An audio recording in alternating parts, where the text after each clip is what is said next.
Bonjour à tous et bienvenue sur Tandem TV pour ce premier grand débat de l'année avec un thème majeur, Israël et le judaïsme. Alors, j'ai eu du mal avec ce titre, il ne me convenait pas, on va dire, et je le trouvais trop vague.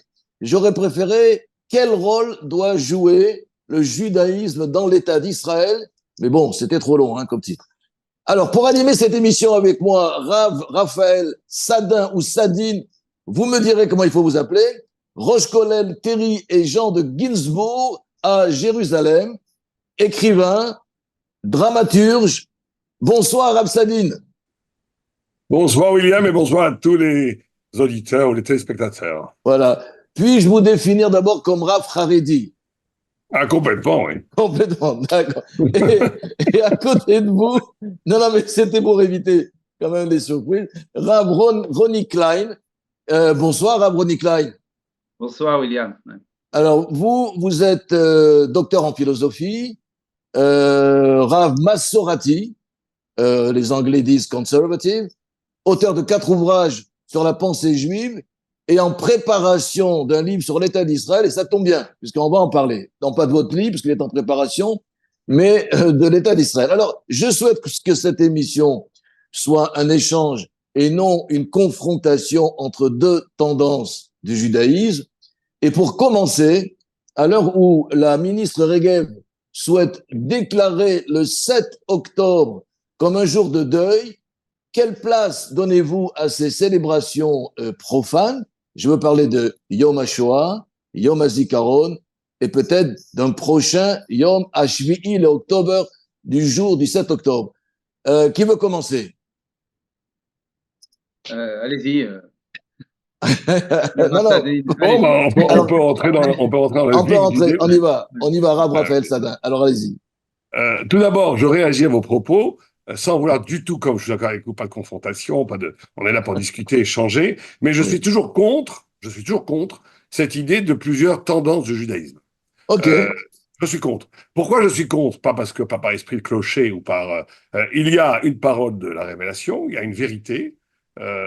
Après, on peut la décliner en 1000 façons, mais c'est pas une question de tendance. En disant il y a plusieurs courants, on se rend pas compte, mais on banalise et on profane l'aspect absolument transcendant du judaïsme. On peut ne pas être d'accord, mais il y a une Torah qui se décline de façon infinie. Mais de dire plusieurs courants, vous renvoyez à une idée, le socialisme, le capitalisme, le libéralisme.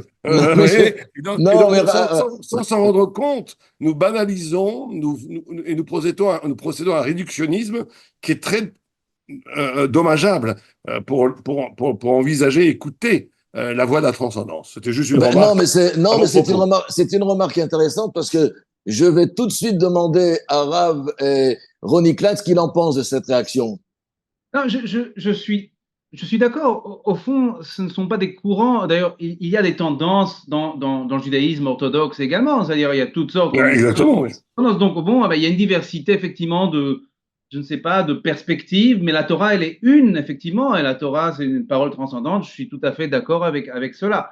Après, c'est une façon d'interpréter peut-être, enfin, voilà, mais sur le fond commun, nous sommes d'accord, je crois. Je crois que nous avons, mais ce serait un débat en soi, c'est-à-dire c'est un autre débat, oui. Voilà. Oui, non, parce que si en plus vous êtes tous les deux d'accord, on va pas s'en sortir. Non. Pour commencer... je vous renvoie, c'est tout à fait impoli de renvoyer à ses propres ouvrages. Mais j'ai écrit un livre qui s'appelle Le Verbe et la lumière, où vous avez un très gros chapitre qui traite de la question du judaïsme, enfin des réformés et des Messorati et des conservatifs, et où là-bas sont exposés les problèmes métaphysiques, conceptuels, intellectuels et spirituels. Donc, mais ça sera on fera peut-être un autre débat là-dessus que j'avais fait avec Rigier, mais qu'on peut faire avec vous avec grand plaisir. Alors, revenons à nos moutons. Nos moutons, c'est simple. Miri Regev est en train de réfléchir à une énième journée de deuil profane, puisque si je me trompe pas quand même dans le judaïsme, vous serez peut-être tous les deux d'accord avec moi, j'espère, nous avons le Tisha B'Av quand même. Mais non, là, maintenant, il faut rajouter à Yom HaShoah, Yom HaZikaron, le Yom HaShvi, le octobre, le Yom du 7 octobre. Qu'est-ce que vous en pensez, Rav Sada? Est-ce que pour vous, ces jours profanes sont une profanation, quelque part? Non, non, il faut encore une fois, il y a deux Mishorim, deux axes de pensée. Euh, Si on commence effectivement à mettre sur le même niveau les fêtes nationales de célébration aux fêtes thoraïques, on est complètement à côté de la plaque. Je vais vous dire pourquoi. Parce Oui. que les fêtes ou les commémorations, justement les Les événements, les commémorations. jours, les Oui. Yom Tov, et le Ouais. Shabbat, ne sont jamais des commémorations, justement. Ce sont toujours, et Franz Rosenzweig, dans son extraordinaire livre L'Étoile de la Rédemption, a plusieurs dizaines, enfin des chapitres entiers là-dessus, où il explique magnifiquement que le judaïsme est avant tout le génie divin du temps. C'est la capacité d'actualiser et d'anticiper. Or, les fêtes juives, c'est une capacité spirituelle d'anticipation et de réactualisation extraordinaire. Je vous donne un exemple très simple. Quand vous allez à la synagogue à Kippour, vous n'êtes pas en train de commémorer qu'il y a 3500 ans, le peuple juif a été partiellement, majoritairement pardonné pour la faute du veau d'or. Vous allez vous faire. On va vers le pardon contemporain, actuel. Oui, Ben, oui. c'est pareil pour toutes les fêtes. À Pessah, c'est pas qu'on commémore la sortie d'Égypte. C'est un événement spirituel, surtout dans le Seder, qui, étape après étape, nous affranchit, nous libère de toutes les aliénations, etc., etc. Ça veut dire qu'il y a un temps éternel qui s'inscrit dans le temps universel, qui à un moment donné apparaît dans le temps universel et qui déploie ou irradie une lumière spirituelle éternelle qui devient contemporaine, présente dans la réalité du peuple juif qui s'épanouit et qui se traduit par l'exercice de différentes mitzvot qui sont vécues comme des échelles de lumière qui permet d'accéder à cette lumière éternelle. Donc, il s'agit avant tout d'un système spirituel lié au temps. Maintenant, quand on fait des commémorations nationales, euh, si on les fait comme commémoration nationale et qu'on ne les met pas du tout au même niveau que les fêtes juives, parce que c'est exactement la même chose, c'est pas forcément la pratique du judaïsme, mais ce n'est pas non plus quelque chose qui est négatif si on le fait dans un esprit d'essayer de comprendre, d'un esprit de recueillement, dans un esprit de prendre en charge et en considération le choc terrible qu'a pu être la Shoah et le choc terrible que va être le 7 octobre pour plusieurs générations, en tous les cas pour plusieurs années. Donc à un moment donné, on pourrait très bien, on fait bien nous des colloques, on fait bien des réunions pour réfléchir à des thèmes. On pourrait très bien à un moment donné s'arrêter quelques minutes pour réfléchir au 7 octobre, pour réfléchir sur la société israélienne, etc., etc., etc. Mais si ça prend un caractère sacré, un caractère de substitution aux fêtes juives et que ça devient une sorte de nouvelle religion d'État, comme on le voit parfois, comme la Shoah a pu être un substitut à l'identité juive et à la transcendance juive, là, non. Là, il faut effectivement faire très attention à ça. Rav Klein, votre Oui, alors position? c'est une question qui commande déjà toute la question d'Israël et du judaïsme, c'est-à-dire finalement qui a l'autorité, qui est habilité à décider, à décréter d'un jour spécial, jour de commémoration. C'est-à-dire Ben Gurion s'est voulu un petit peu en rivalité face aux rabbins en disant voilà, c'est nous les politiques maintenant qui vont instituer des jours comme ça. Alors ça va être Yom HaShoah, Yom HaZikaron, Yom HaAtzmaut, ça ce sont des jours qui sont en fait des jours décidés par les politiques, par les autorités politiques, et donc qui n'ont pas de valeur religieuse en soi, mais qui ont une valeur civile. En tant que citoyen, c'était toute l'idée des premiers sionistes, de Ben Gurion, etc. C'est-à-dire de dire, voilà, maintenant, nous sommes en quelque sorte affranchis de l'autorité rabbinique traditionnelle et nous allons être souverains sur notre terre, souverains en tant que politique, et nous pouvons décider de jours qui seront consacrés à commémorer ou à fêter l'indépendance ou à commémorer la Shoah, etc. Et donc le 7 octobre, ça s'inscrit dans cette même logique. C'est-à-dire, en fait, effectivement, c'est comme le jour de la Shoah, comme le Yom HaZikaron, comme le Yom, Yom Ha'atzmaut, oui, Yom voilà, Ha'atzmaut, bien sûr. il y a un autre jour. Bon, maintenant, effectivement, ça n'a pas de statut religieux.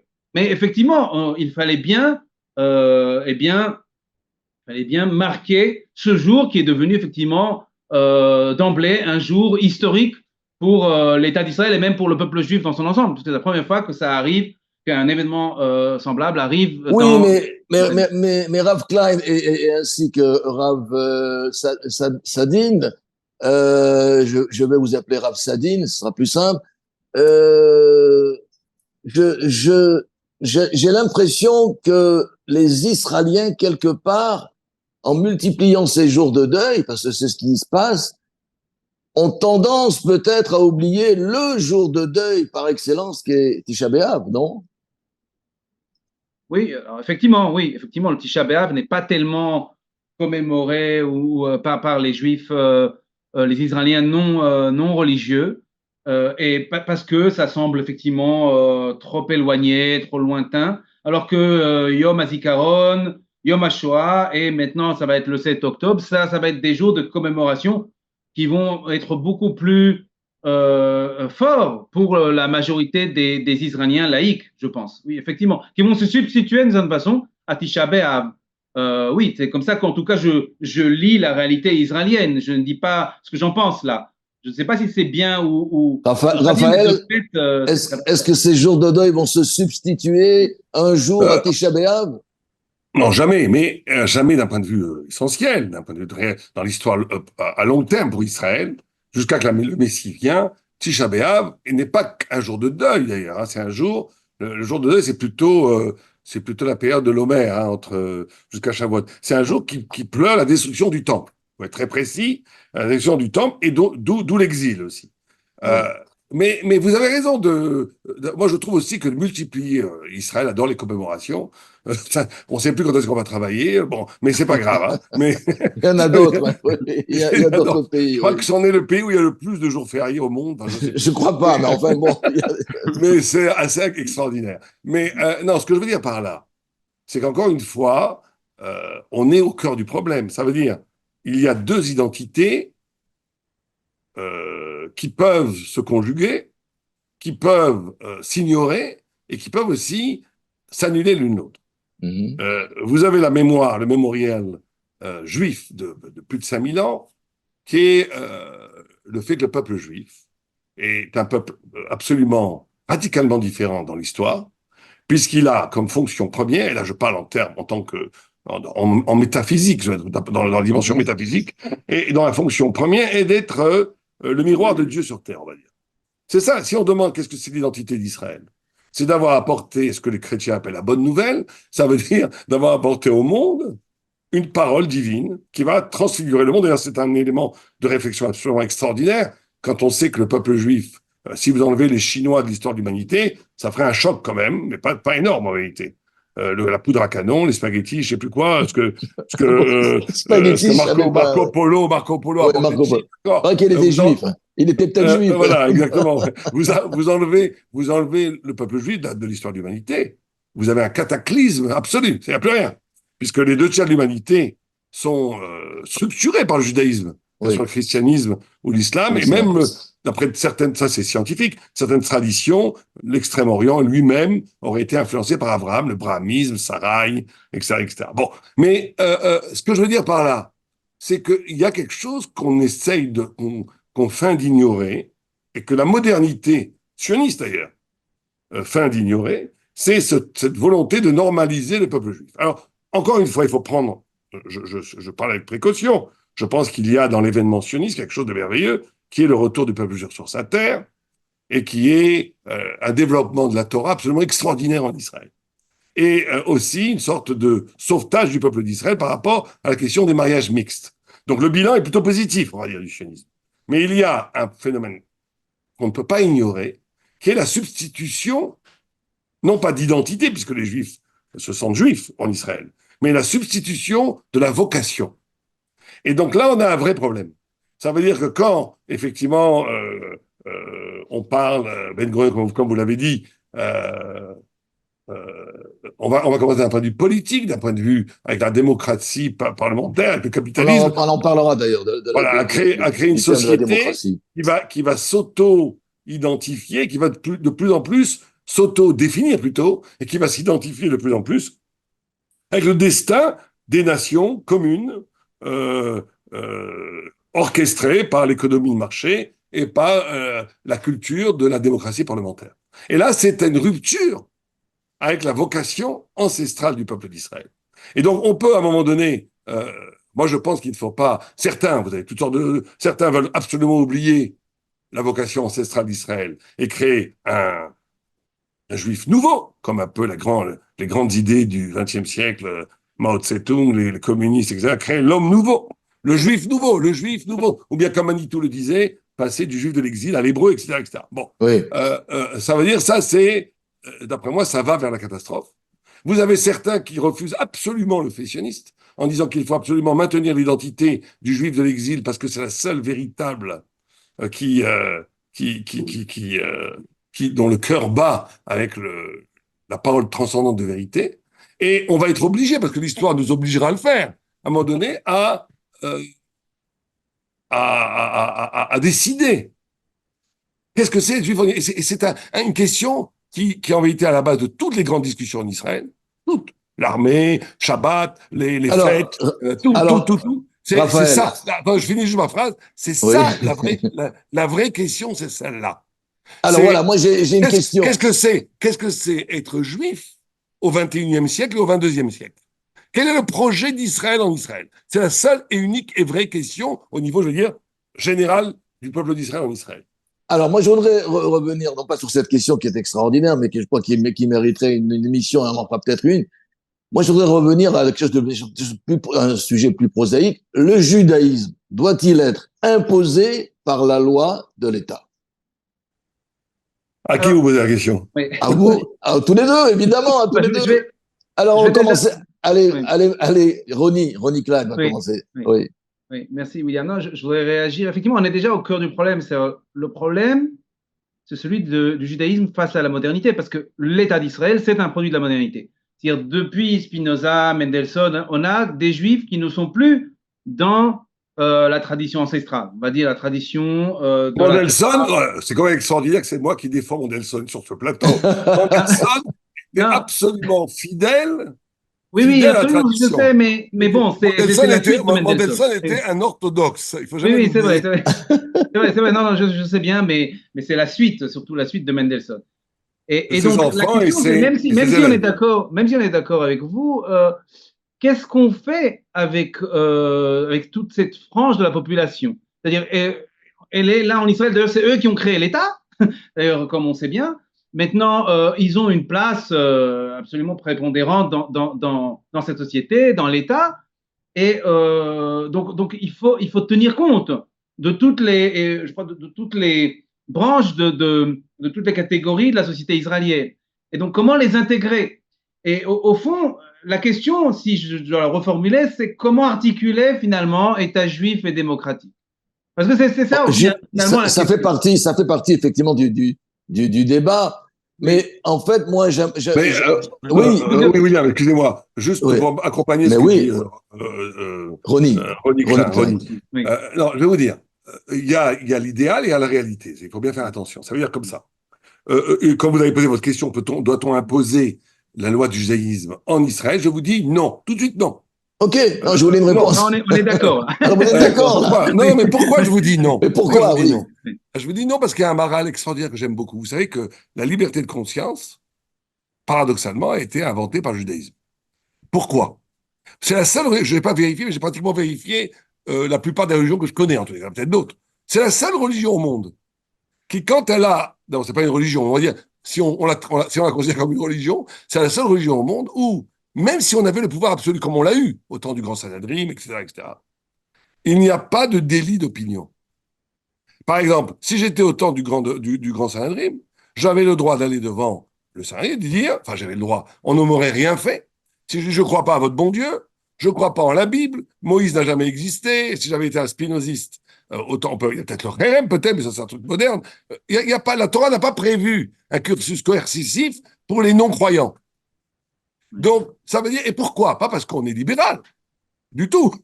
Mais parce que la notion, et ça Mendelssohn le reprend très bien en Jérusalem d'ailleurs, la notion de liberté de conscience, elle est la crédibilité même de l'engagement spirituel.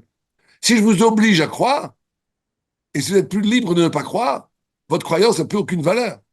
Et donc la Torah dit, vous avez deux méthodes dans le monde. Vous avez l'Occident qui a détruit l'échelle de valeurs de vérité et qui a permis la liberté de conscience, où chacun peut penser ce qu'il veut et que tout se vaut.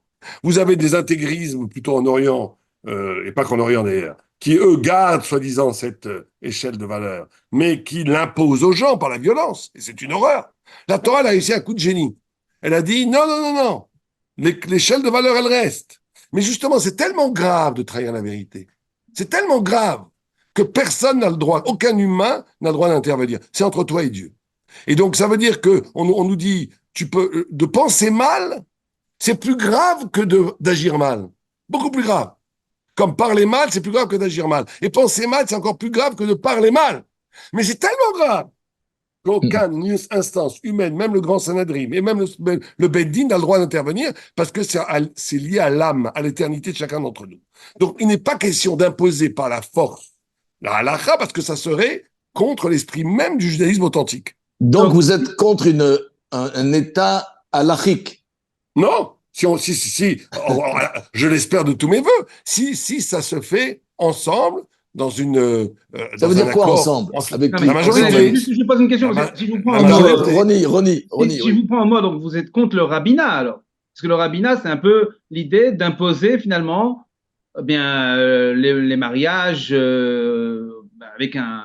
Non, on n'impose rien du tout. On n'impose rien du tout. On propose le rabbinat, je ne suis pas du tout contre le rabbinat. Il s'agit d'organiser la vie juive. Il s'agit d'organiser la vie juive, mais on ne va jamais. Le rabbinat n'est pas aujourd'hui, à Pi Halakha, on n'a pas le droit de condamner quelqu'un, par exemple, qui voudrait se marier hors du rabbinat. On n'impose pas le mariage au rabbinat. L'État l'impose. Si on veut se marier en Israël, on est obligé de passer par le rabbinat. C'est pas si évident, oui. Peut-être, mais c'est une question politique, ça. Moi, je vous dis Al-Pi Halakha. Halakha, oui. Ce qu'il faut, encore une fois, quand je vous dis il ne faut pas imposer, ça ne veut pas dire que ce n'est pas important. On peut promouvoir la vérité, on peut promouvoir le bonheur, on peut promouvoir la noblesse d'une relation d'amour, etc., etc. On peut le promouvoir et créer des institutions qui aident à le promouvoir. On peut le proposer, on doit le faire bien, on pourrait le faire mieux, etc., etc. Mais le point que je voulais souligner, c'est que jamais le rabbinat, aujourd'hui en tous les cas, n'aurait le droit à le pied à l'arrêt, même pour la plupart des grandes questions de liberté de conscience de tous les temps, n'aurait le droit d'imposer quoi que ce soit à des individus. Au niveau de la pensée, je parle, pas au niveau des actes. C'est étonnant parce que c'est comme ça qu'ils sont perçus, en tout cas. Ils sont perçus parce que c'est bon, vous savez que des vecteurs de coercition religieuse. Oui, mais dans ce cas-là, vous allez dire que le fait de s'arrêter au feu rouge, c'est coercitif. Il y a des lois, on veut se marier et que ce mariage soit reconnu par le judaïsme. Vous le savez très bien, la roupa, il y a des édimes, il y a toute une législation à respecter. Oui. Quand je dis qu'on n'impose pas, ça ne veut pas dire qu'on dit que tout se vaut, encore une fois. On ne dit pas que ça veut dire oui, fais ce que tu maries toi comme tu veux. Oui. Pas du tout. Oui. On dit si tu veux vraiment te marier, si tu veux anoblir la relation d'amour dans le judaïsme, si tu veux que deux âmes se soudent pour l'éternité, il faut passer par le mikvé, la roupa, et un rav, ou en tous les cas quelqu'un qui s'y connaît, procède à cette union magnifique que le mariage de la roupa. Tu es obligé de passer par là. Sauf que tu dis, ben non, tu ne le veux pas, tu veux te marier, tu veux vivre en couple sans te marier, ou tu vas te marier à Chypre dans une église, ben fais ce que tu veux, c'est ton problème. Non, mais il ne s'agit pas simplement de se marier à Chypre dans une église. Rav Klein, vous, comment ça se passe avec les mariages? Vous avez un problème en Israël avec les mariages de massoratim ou conservatifs, non? Oui, un léger problème, c'est-à-dire on n'est pas reconnu. On sait bien que l'État d'Israël ne reconnaît pas les mouvements non orthodoxes au niveau des mariages et des divorces, du coup, et au niveau des conversions. Toute la vie civile, toute la vie civile, d'ailleurs. C'est un problème politique, effectivement, avec l'État d'Israël. L'État d'Israël qui a finalement donné au rabbinat orthodoxe le monopole sur toutes les lois, le droit, on va dire, de la famille. Donc, oui, mais ça, moi excusez-moi, là, on va peut-être oui, il va y avoir confrontation. Moi, je pense vraiment que c'est une très bonne chose. On ne peut pas. Bon, on aura ces discussions, si vous voulez, une autre fois, mais on ne peut pas inventer un autre judaïsme. Ça, il faut bien être d'accord. Je vous dis pas ça du tout, avec aucun mépris, vraiment.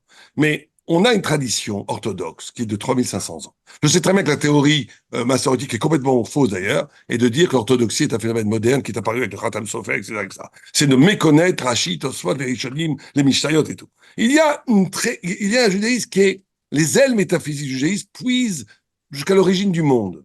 Maintenant, qu'il y ait des mouvements qui se sont amusés à vouloir changer Amusé. cette tradition. Non, mais je ne veux dire pas amusé. Je comprends très bien Oui. qu'historiquement, à un moment donné, vous connaissez, celui qui a inventé le libéralisme a dit le judaïsme est culturel. Bon, ça, c'était coupé. C'est une figure culturelle d'un moment donné dans l'histoire. Les conservatifs ont été moins radicaux. Ils ont dit oui, mais il faut absolument intégrer la modernité dans le judaïsme. Et donc, comme il faut En tout et cas, l'idée que l'intégration. la halakha évolue, ça c'est quelque chose qui est important. La halakha est en évolution. Et Oui, mais donc, je suis entièrement d'accord avec vous, mais n'est pas en évolution pour accepter, pour accepter les mouvements de la modernité. Elle est au contraire en évolution pour résister à la modernité. Ça, on pourra en parler si vous voulez, c'est très intéressant de voir que l'histoire du peuple juif, l'histoire de la halakha, n'a jamais été un accompagnement de la contemporanité. Elle a au contraire été toujours une façon de protéger le peuple d'Israël de dangers qui pouvaient venir de la modernité. Et là, il y a eu une rupture avec le conservatif. Vous avez le droit de penser, encore une fois, oui. vous avez le droit de penser ce que vous voulez, croire à ce que vous voulez. Mais il y a eu une rupture où, à un moment donné, la modernité en tant que telle a été vécue comme quelque chose de positif au point qu'elle pouvait concurrencer la halakha. Et ça, pour moi, pas pour nous, c'est une trahison métaphysique. Mais ça, En on tout en cas, on parlera plus tard. reconnaît, on va dire, on reconnaît certains apports de la modernité. Pas tout. On n'est pas forcément libéraux. D'ailleurs, on n'est pas Mais nous considéré aussi, on comme reconnaît judaïsme. certains, nous aussi, on reconnaît certains apports de la modernité. Par exemple, je donne un exemple qui pourrait peut-être choquer. Je pense que la modernité, avec cette façon de dire que tout le monde est pareil, tout le monde, il n'y a plus de femmes, il n'y a plus d'hommes, il n'y a plus de, c'est une catastrophe intellectuelle, mais elle a, par exemple, il y a beaucoup moins de racisme aujourd'hui. Donc, ça, c'est une bonne chose. Aujourd'hui, plus personne dirait qu'un homme de couleur est inférieur à un blanc. Ça serait scandaleux pour la plupart du temps. Et ça c'est très bien. Ça veut dire que, Messieurs, j'ai une oui, on question. s'éloigne. Non, on s'éloigne pas, c'est super intéressant, ça peut être une autre émission, d'ailleurs que je ferai volontiers. Mais est-ce que finalement, la démocratie est-elle soluble dans la halakha? Qu'est-ce que vous appelez là Ronnie, vous voulez répondre? Oui, Je non, mais réponds.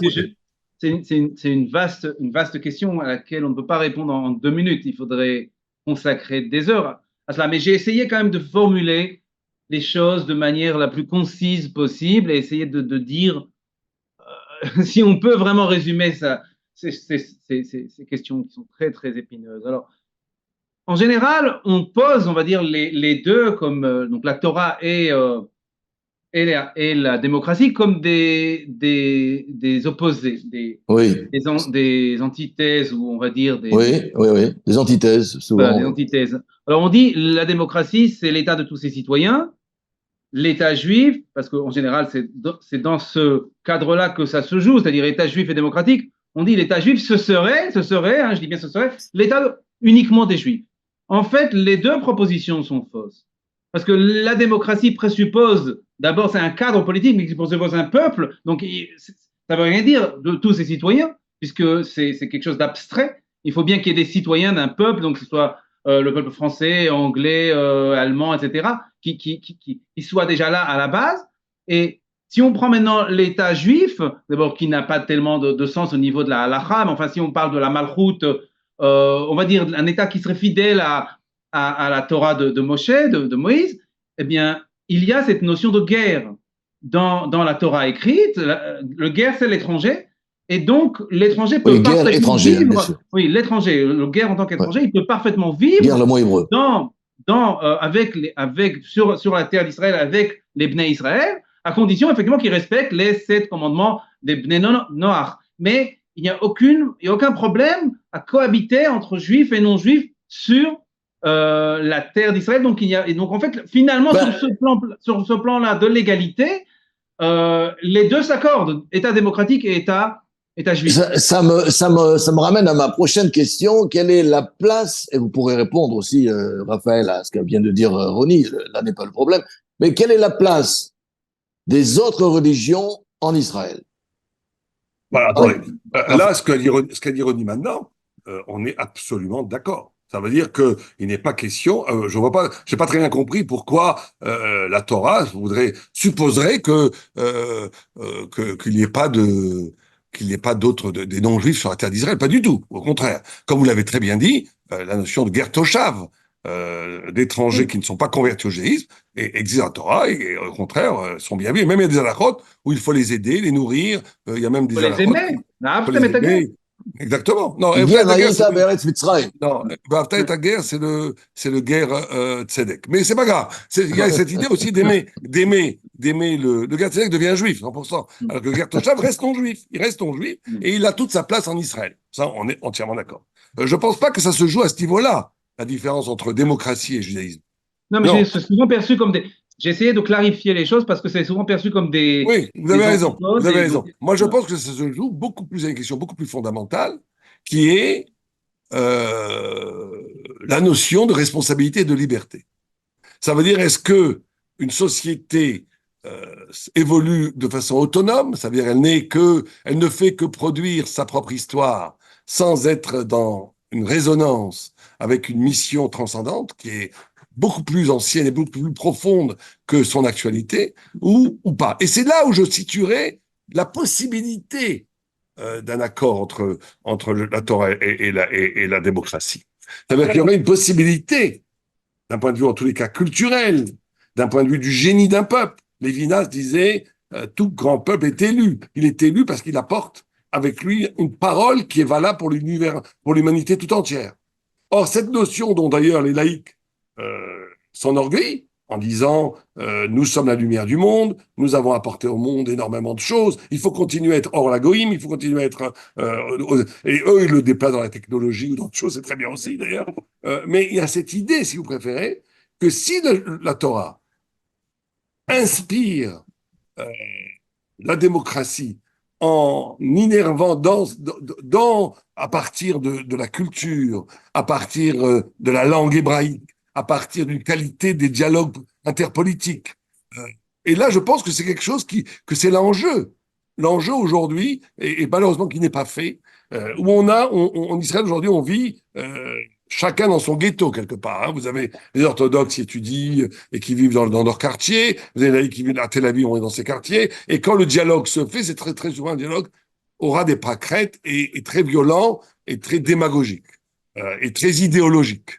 Je pense que le travail à faire pour nous tous, c'est de être capable de faire entendre une parole de Torah tellement belle, tellement profonde, tellement inspirante, qu'elle va au-delà des convictions religieuses, inspirer l'ensemble de la population. C'est le projet national, le projet culturel national. Vous avez eu des moments dans des peuples où, bon, je prends en France, la Révolution française, ça a été un moment d'enthousiasme populaire énorme qui a modifié profondément la société française. Il faudrait faire la même chose en Israël. Faut... Alors, justement, puisque vous parlez de la France, le modèle de la France laïque est-il transposable en Israël? C'est pas dit secular en anglais, mais de la France laïque est-il transposable en Israël? Ronnie et après Raphaël. J'ai l'impression que là-dessus, on va être d'accord parce que je pense qu'il n'est pas transposable parce que tout simplement, la laïcité est un produit de la civilisation, de la religion chrétienne avec une séparation stricte entre le public, le privé, et ce qui n'existe pas dans la Torah en tant que telle, c'est-à-dire cette séparation-là n'existe pas. On ne peut pas donc créer une laïcité à la française, ici en Israël. Mais juste par rapport à ce que Raphaël a dit auparavant, il faut distinguer. Moi, j'ai parlé de la démocratie en tant que cadre politique qui permet la liberté et l'égalité, essentiellement. Je n'ai pas parlé parce qu'il y aurait tout un discours à élaborer sur la question de la démocratie libérale, qui est pour moi le degré zéro de la démocratie. C'est-à-dire, effectivement, chacun pour soi, le règne de l'opinion, comme disait Benny Lévy. C'est-à-dire, finalement, il n'y a plus aucune vérité, il n'y a plus rien, il n'y a plus aucune inspiration.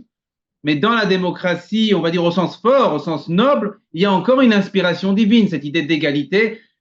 Au moins, en tout cas, c'est quelque chose qui... Je préfère d'ailleurs le mode république que le mode démocratie, parce que là, il y a quelque chose, effectivement, qui en tout cas, où on sent encore l'écho d'une loi divine, dans la loi de la République.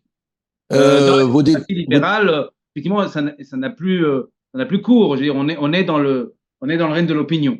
Vous dites liberté, égalité, mais plus que la fraternité pour revenir à la laïcité à la française, Ronnie, non? Oui, mais encore une fois, la laïcité à la française, c'est cette séparation stricte Ouais. entre le Loi, public loi et le 1905, ouais. privé. C'est pas en termes de liberté, égalité, fraternité que je pense D'accord. à la laïcité. C'est encore autre chose. Ce sont les grands idéaux de la République. La laïcité, c'est le mode de fonctionnement de l'État, disons, l'État français. C'est Raphaël, autre chose.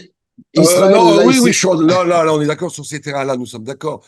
Que la démocratie garantisse la liberté, et encore partiellement, mais en tous les cas, elle la garantit partiellement, et qu'elle garantit la liberté d'opinion surtout, et de croyance, c'est fondamental. Donc ça, c'est quelque chose de très bon à respecter dans la démocratie. Mais je pense que la laïcité, c'est pas simplement le public et le privé, hein, même d'un point de vue strictement de définition. C'est la notion que tout le monde s'arrête au feu rouge, et chacun croit ce qu'il veut. En gros, ça veut dire qu'il y a le cadre commun qui est la loi pour tous, qui n'a aucun rapport avec les croyances et les convictions intimes, et il y a les croyances et la laïcité promet de protéger et de respecter la diversité des croyances. Donc ça, je pense que en Israël, ça existe. Ça existe puisque la loi pour tous au niveau du fonctionnement social existe et que le fait qu'elle respecte les différentes religions en Israël, les différentes croyances, ça existe. Il y a par contre un problème sémantique en Israël. Quand on dit un État démocratique juif, c'est compliqué. Parce que imaginez qu'en France, on dise un État démocratique chrétien.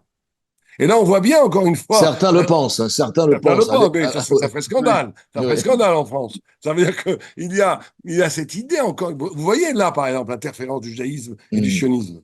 C'est que même les plus anti-religieux, ils ont bien compris qu'ils font partie du judaïsme dans la mesure où ils ont voulu faire un État juif. Or, effectivement, l'État d'Israël se doit d'être un État au niveau de l'égalité et du respect de tous ses citoyens, juifs, arabes, druzes, tous. Sinon, on tombe dans quelque chose d'horrible. Justement, la définition je crois, de l'État d'Israël, c'est bien État juif et démocratique. Donc, de toute façon, la Oui, liaison avait été faite il y dès a le une sorte de départ. contradiction sémantique. Oui. Démocratique, ça veut dire que tout le monde qu'il n'y a pas justement que tout l'ensemble des personnes constituent l'État. Mais je pense qu'il Je faut dirais, il y a une juste. tension féconde entre les deux. Je suis d'accord, sur ça je suis d'accord. Mais je pense que l'idée fondamentale, c'est que, au contraire, plus on va être fidèle à et à la Torah, plus elle va être forte. Moins on aura besoin de l'imposer politiquement. Je veux dire, ça aussi c'est un des génies du judaïsme, qui a permis la survie du judaïsme après l'exil, sans avoir une autonomie politique, une autonomie territoriale, ni même une autonomie, une unité linguistique. Cet exil extraordinaire du peuple juif dans les quatre coins du monde, et qui a permis, je crois qu'il n'y a pas tellement d'autres exemples, peut-être un peu les tziganes, je ne sais pas, il faudrait regarder historiquement, mais c'est quand même extraordinaire. C'est parce que justement, le peuple juif a été toujours un peuple qui a été capable de planter ses racines dans le ciel. Ça ne veut pas dire du tout qu'il n'est pas capable d'investir le réel. C'est le premier Rashi. La Torah a été donnée dans le désert pour bien montrer son caractère universel et pas réductible au national. Ça ne veut pas dire qu'on n'a pas une terre d'Israël, c'est le premier Rashi. Rashi, il dit pourquoi la Torah ne commence pas avec l'aventure des mitzvot et de l'entrée du peuple juif en Israël, et qu'elle commence avec la création du monde. C'est bien pour nous dire que la terre appartient à Dieu, il la donne qui veut quand on ira en Israël. Qu'est-ce qu'il veut dire par là? Il veut dire que les autres nations, elles ont avant tout une terre. Elles ont avant tout une société. Et à partir de cette terre, de cette société, ils créent une culture et une spiritualité. Bon, la poésie italienne, elle est lumineuse. La poésie scandinave, elle est neigeuse, elle est ténébreuse. C'est très bien. Chacun crée à part une pyramide intellectuelle, spirituelle et artistique à partir du lieu dans lequel il habite. Le peuple d'Israël, c'est pas ça. C'est le seul peuple dont l'origine n'est pas la terre. En d'autres termes, pour les autres nations, la terre est l'origine et la spiritualité est le chidouche et la nouveauté. Chez le peuple d'Israël, c'est le contraire. Son lieu d'habitacle absolument fondamental, c'est la Torah. Et cette Torah, à un moment donné, Ça, c'est c'est pas ce que dit Lebovitch, d'ailleurs, à un moment donné? Oui, Lebovitch est très comme ça. Moi, je suis très contre Lebovitch. Bon, il est mort maintenant, non, on ne combat pas les morts. Mais sur ça, il a raison. C'est avant tout la Torah. Mais simplement, la Torah, tu dis oui, la Torah, mais ne sois pas un peuple de prêtres ou un peuple d'anges. Oui. À partir de cette Torah, tu investis de l'Orel et tu le sanctifies. Et c'est là où le sionisme et le judaïsme peuvent s'accorder ou au contraire se combattre. Est-ce que le projet sioniste va être un projet de bas en haut, Ça veut dire, non, non, fichez-moi la paix avec votre Torah, fichez-moi la paix avec votre spiritualité. On a vécu trop de spiritualité pendant 2000 ans. Maintenant, on construit une société nouvelle qui ressemble plus ou moins aux autres sociétés et advienne qui pourra. On verra bien ce qui sortira là-dedans. Ça, nous combattons cette vision. Mais Ça, si à c'était Ben partir... Gurion. Hein. C'était un Voilà, peu Ben Gurion. exactement. Tout le sionisme laïque est comme ça. Oui. Et nous sommes beaucoup plus dans une position où non, nous arrivons, ce que disait le Razonich à Ben Gurion. Le Razonich à Ben Gurion, il lui a dit, tu as une très lourde caravane qui arrive là. Toi, tu arrives avec un seul chameau. Laisse passer la caravane devant toi. Donc, il faut que cette lourde caravane, ces 3500 ans d'extraordinaire lumière thoraïque, s'intègre, rentre en Israël. Il ne faut pas... et donc, c'est tout le projet de la Torah. On reçoit la Torah dans le désert pour rentrer avec cette lumière en Israël. Ronnie, Oui, avant mais de... c'est Je tout vous le laisse, je vous laisse problème. réagir, je vous laisse réagir avant de passer au prochain Oui, sujet. Le temps avance, donc je vous laisse oui. réagir et après on passe au prochain sujet. Important, c'est l'enseignement. Oui, non, je veux dire, effectivement, j'ai tendance à être d'accord, mais en même temps, c'est tout le problème, c'est comment transmettre cet héritage à une époque où il y a une rupture. Il y a eu une rupture, je l'ai dit, avec Spinoza, avec la modernité. Et maintenant, on a des juifs qui ne se reconnaissent plus dans cet héritage-là. Et donc, comment faire pour leur transmettre et comment faire pour, au fond, pour accepter même leur existence ici, en dehors de la Torah. Non, Ça c'est... mais là, nous sommes d'accord. C'est un fait qu'il y a des juifs en Israël qui ne sont pas religieux. On doit les aimer et on doit dialoguer. Et je pense que le dialogue réel, comme on le fait maintenant, est fondamental. Parce que quand il faut mettre un bémol dans le fait qu'ils ne se connaissent plus. Hein. Moi, j'ai toujours, j'ai fait des mariages notamment bon, à l'enfant de député de Meretz. C'était des gens complètement laïcs, mais alors sionistes à fond, mais Oui, oui. entiers. Il y a des gens bien chez Meretz aussi. Mais par contre, ils voulaient un mariage orthodoxe. Oui, Ils font tous la brit Oui, mila, la circoncision. Vous oui, oui. connaissez l'auteur, je crois que c'est Yerushalmi, qui disait, moi je vais pas à la synagogue, mais la synagogue dans laquelle je vais pas, c'est la synagogue orthodoxe. Ça ne venez pas me raconter. Ça oui, veut- oui. Enfin, bon, on non, va je dire Ronnie, que quand non, même, c'est bon, vrai, vous avez raison qu'il y a une coupure.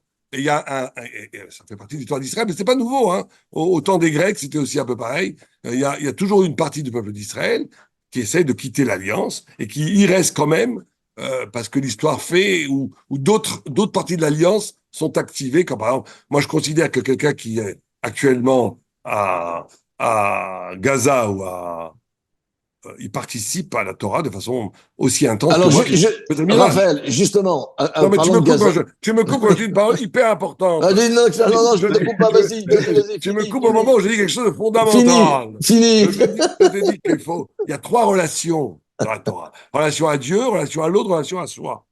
Quelqu'un qui aurait des PS, des papillotes, qui Oui. prierait toute la journée, mais qui ne serait pas capable de voir la souffrance de ce qui est autour de lui, il n'est pas religieux. Et quelqu'un qui se bat pour protéger le peuple d'Israël, pour moi, il est saint, c'est un kadosh. Donc il faut faire attention aussi avec cette non, mais dichotomie je juste trop. réagir par rapport à ça, parce que quand qu'un gars du Meretz veuille se marier au rabbinat, bon, d'accord, ça arrive, mais le problème, c'est quelle est l'autorité qu'il reconnaît? Est-ce qu'il place le Bagatz, la Haute Cour de justice, au-dessus du rabbinat?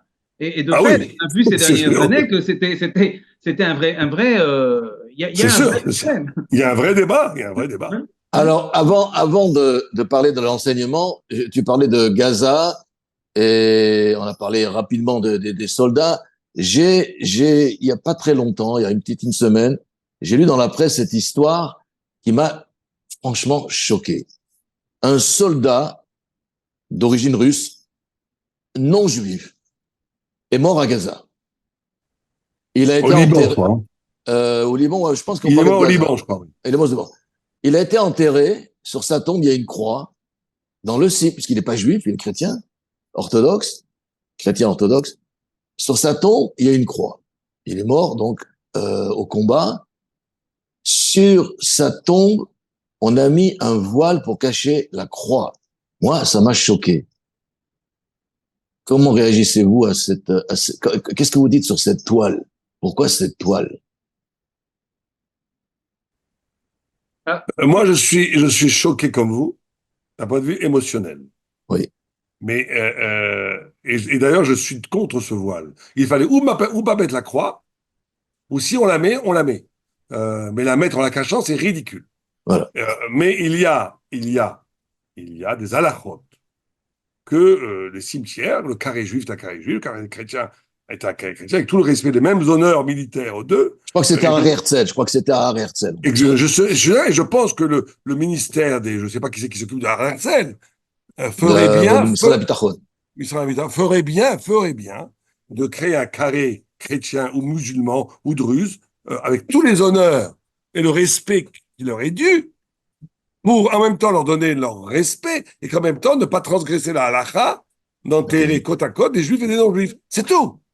Maintenant, d'avoir enterré côte à côte et de le cacher avec un voile, c'est du tartuffe. C'est scandaleux. C'est scandaleux.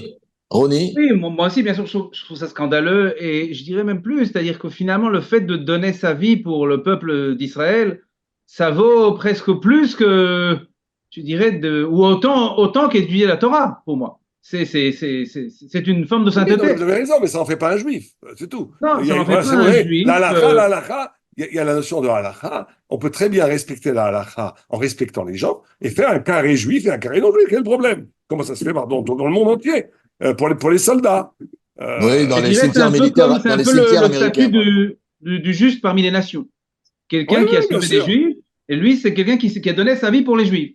Donc c'est un peu le même statut, il devrait Ça me fait être penser au rabbin honoré Bloch. au même rang. Oui, Mais c'est cette carte postale du rabbin Bloch qui oui, était fameux sur le rabbin Bloch. front Oui, en oui, 14-18 oui, en 14-18. et qui a montré une croix à un soldat français qui était agonisant et qui C'est a reçu ça. une balle dans la tête lui-même au moment où il montrait Ouais, cette croix. Ça a ouais, été, ouais. ça a été, c'était pas forcément ce qu'il fallait faire. Moi, je ne juge pas le docteur Bloch, le rabbin Bloch, mais euh, c'est toujours comme ça. Vous savez, quand d'un côté vous avez l'émotion, vous avez le sentiment très profond de solidarité, de respect, d'amour, et d'un autre côté vous avez la et c'est peut-être ça qui caractérise le judaïsme, c'est qu'on ne fait, on essaie toujours, et de maintenir les deux sans faire de compromis ni sur l'un ni sur l'autre.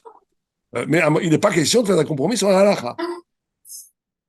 Alors, voici la dernière partie de cet entretien. Je suis fasciné parce que c'est tellement intéressant qu'on pourrait parler pendant des heures, mais je suis évidemment, comme dans toute émission, limité par le temps. Mais là, on va quand même prendre un peu de temps pour parler de l'enseignement en Israël. Quel dosage en Israël, entre le sacré et le profane faut-il faire? Faut-il élaborer? Bon, alors Vous parlez comme un curé. Non, je peux pas parler comme un curé, Non, je suis non, fils mais de dans le rabbin. judaïsme, Je suis fils de rabbin. il n'y a pas le sacré et le profane. Comme disait Rosenzweig, Dieu n'a pas créé la religion, il a créé le monde. Donc vous avez du sacré dans le moindre brin d'herbe. En étudiant de façon adéquate la Non, mais biologie il y a des et matières, la effectivement, il y a la mathématique, Torah. vous Non, mais, pouvez, vous David, pouvez il y a Ouais, mais il y a enlever un raison. mot aussi en, il y Dieu. a, il y a un mot en hébreu qui différencie le Le chol et le sacré. kodesh, le chol et le Oui, non, Oui, kodesh. non, et oui, non, non, mais on parle on parle des matières de Kodesh et des matières Rol. Effectivement, voilà. Oui, je rigole un peu. l'anglais. Alors, effectivement, on sait que c'est un Ronnie, vaste débat. En Israël, les ultra-orthodoxes, les Haredim n'acceptent pas certaines matières, les les maths ou matières l'anglais, ou je ne sais Rol, pas, moi. l'anglais, les mathématiques, Non, ils les en font, ils en sciences. font. Ils en font Hein. moins, mais ils en font. Hein. On en Oui, fait. enfin, ils n'en font pas Bon, comme les autres. non, pas comme.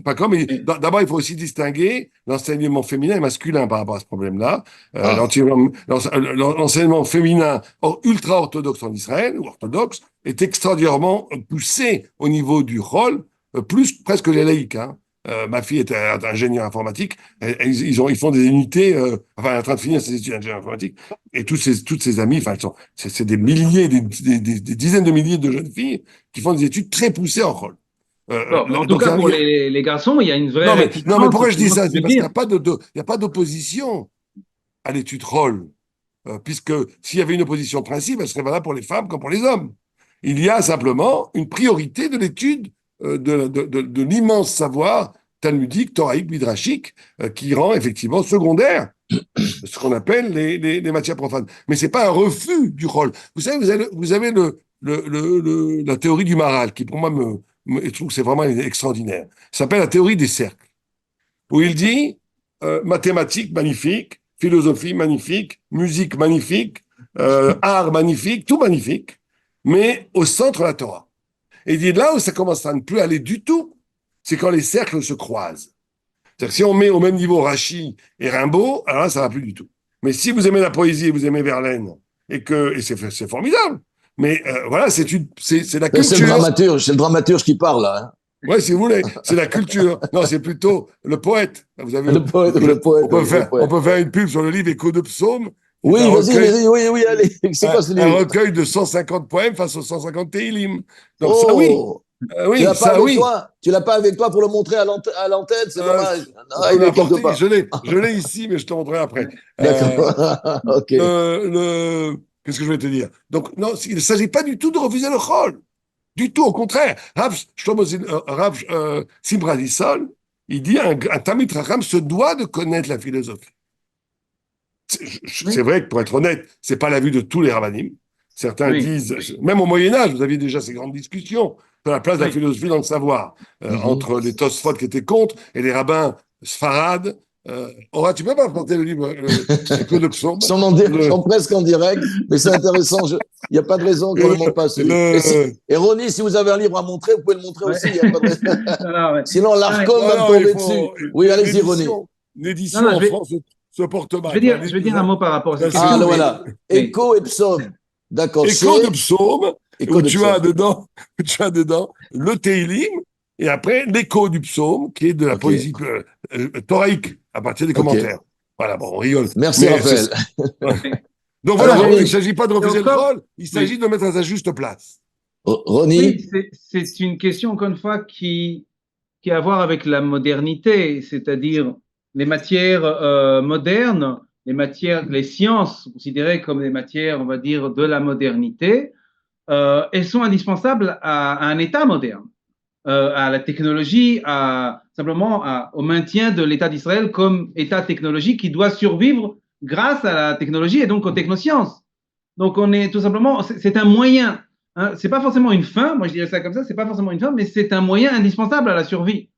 Donc on ne peut pas refuser ce qui est un moyen pour la survie. D'ailleurs, c'est comme l'armée. L'armée c'est un moyen. Là aussi, il y a un immense débat sur la question de l'armée. C'est un moyen pour la survie. Alors qu'on ait besoin de Dieu, de la Ashgaha, de la Shrina pour vaincre les guerres, peut-être, mais on a aussi besoin de soldats. La seule fois où on n'a pas eu besoin de soldats, c'est au moment de la sortie d'Égypte. Après, face à Amalek, on a déjà besoin de Yoshua. Et Moïse dit à Yoshua, va chercher des hommes pour faire la guerre à Amalek. Donc on a besoin d'une armée depuis le temps de Yoshua déjà. Donc là, on est dans la même question, la question de finalement des moyens de la survie du peuple juif et des fins. Alors la fin, la Torah c'est la fin. Je suis d'accord, c'est une fin. La spiritualité, la Torah, les grandes valeurs, l'étude de la Torah c'est une fin en soi. Mais il faut se donner les moyens de survivre. Et pour se donner les moyens de survivre, il faut ces matières profanes et surtout les sciences qui sont le moyen pour développer ces technologies qui nous sauvent grâce au développement eh bien de l'industrie militaire, etc. Je n'ai pas besoin d'élargir là-dessus. Voilà. Messieurs, j'ai été fasciné. Alors, je réagis très rapidement. Oui, bien sûr. Et puis, il faut qu'il montre un bouquin. Ronnie, il faut que vous montrez un livre aussi. L'ARCOM va me tomber dessus. D'accord. Très rapidement. Oui. Bien entendu, encore une fois, qu'il faut de la technologie, il faut une armée, mais il faut bien différencier le choix individuel et le choix collectif.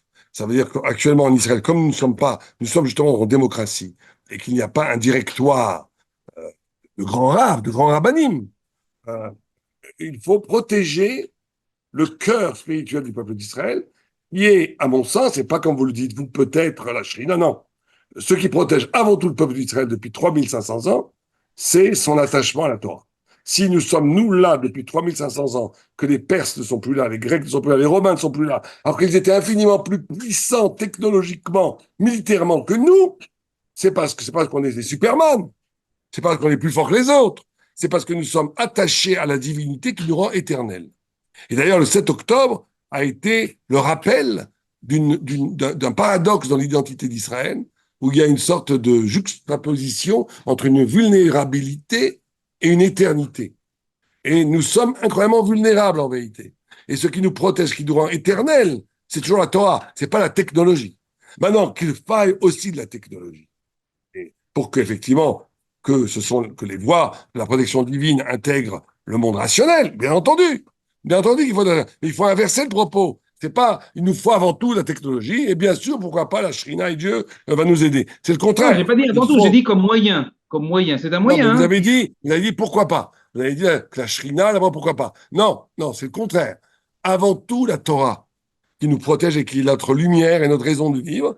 Et bien entendu, la Torah se doit, à un moment donné, se dire oui, mais pour que cette protection devienne effective en réalité, il faut faire la Ishtadlut, notre effort à nous, et développer la technologie autant faire se peut. Bien entendu, le réel doit être intégré dans la Torah. Mais dans l'échelle de valeur, ce qui est primordial et premier, c'est la Torah.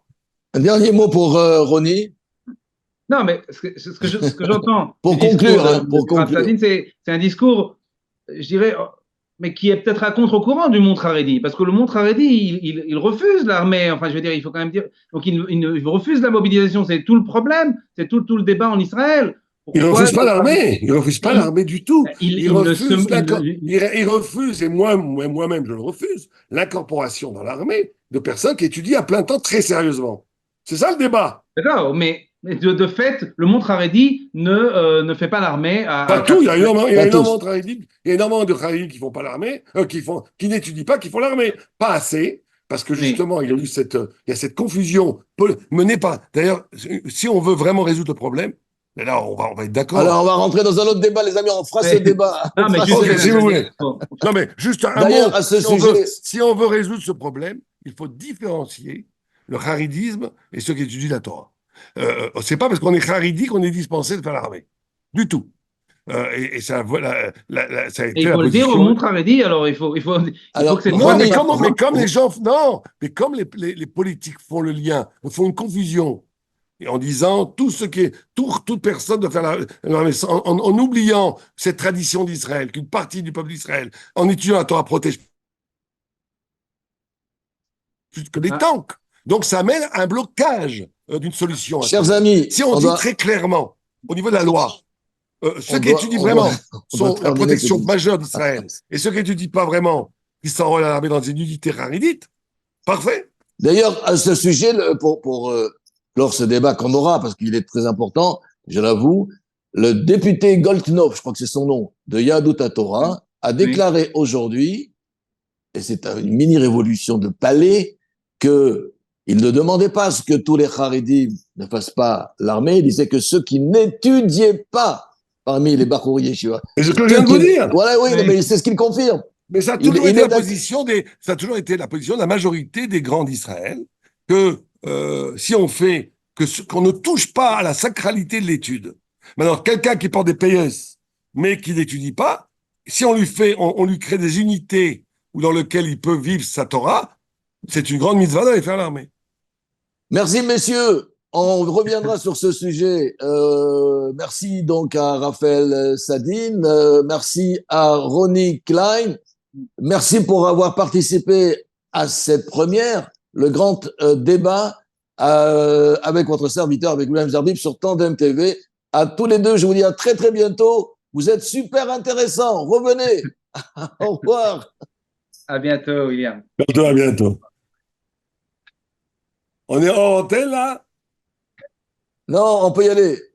On peut parler librement? On peut parler librement. Voilà. Oui. On peut dire ce qu'on pense. On peut dire ce qu'on pense. Non, je Tu voulais peux dire juste la vérité. Dis la vérité cette fois-ci. Je voulais juste dire que Ronnie Klein est très très sympathique. Il a un seul défaut, c'est qu'il est conservatif. Mais à part ça, il est super. Ça sera enregistré. Mais il y en a quelques autres, hein, parce que vous avez débattu avec d'autres. Je suis Non, mais pas. vous êtes sympa. Non, vous êtes ça m'étonne que vous avez conservatif. Je peux vous dire ça parce que j'ai l'habitude avec les conservatifs qui sont de mauvaise foi. Vous n'êtes pas de mauvaise foi. Non, il n'est pas. Non, il n'est pas du tout de mauvaise foi. Non, mais je l'ai sélectionné quand même. Non, mais je crois qu'il va venir dans notre camp. Soyez un orthodoxe hyper ouvert. Il faut Et ça, il faut que je le garde. Il faut que je le garde. Il faut que je le garde. On va plus notre débat, alors. Rejoignez le camp des orthodoxes en créant un mouvement hyper ouvert. Mais oubliez ce conservatif. Allez, Colto. À bientôt, Colto. Ouais, Salut. Au revoir tout le monde.